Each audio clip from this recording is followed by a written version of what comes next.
I'm going to show you a position to try and isometrically activate your adductors or inner thigh, and then following that we're going to do a little bit of a light movement in and out of a stretch. Usually the combination of activating it and then lightly pulling at it tends to loosen it up the most. I'm going to go from a higher surface to a lower surface. So easier would be a higher surface at a counter.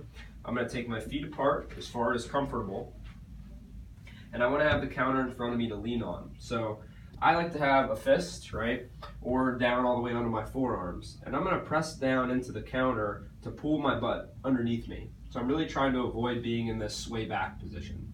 So with this activity, I'm just going to press down into the counter, I'm going to suck my butt underneath, and I'm going to lightly pull in on my heels. Like I'm trying to pull my feet towards each other, but they're not moving.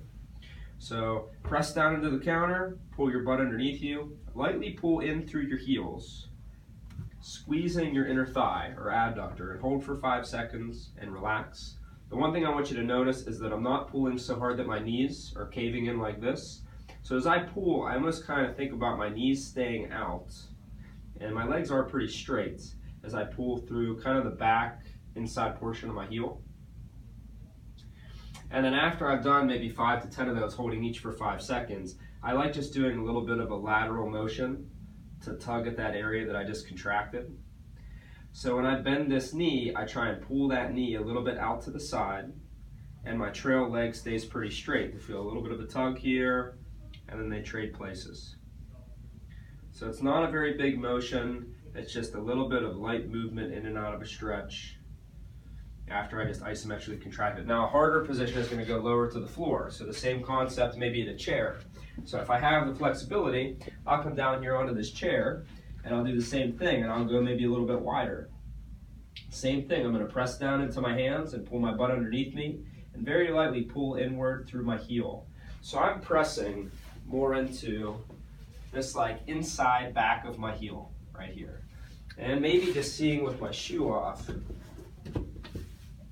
So if you watch this foot as I pull, I'm lightly pulling in through that heel, and I actually kind of create a little bit of an arch in my foot. So you'll notice I'm not pulling in like this to where my arch or my knee is caving in. I'm trying to keep my arch up, almost pressing a little bit into my big toe as I pull inward, but I'm not pulling inward so hard that my leg collapses in. So just once again, I'm here, I'm nice and wide, I press my hands, I suck my butt underneath me, and I pull inward, but I still maintain some integrity through the arch of my foot.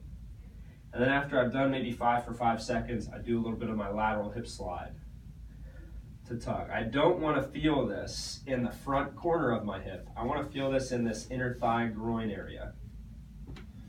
And as my knee bends, I try and think about pulling that knee a little bit out to the side so that I'm not the same thing, letting my knee cave in as I'm bending it.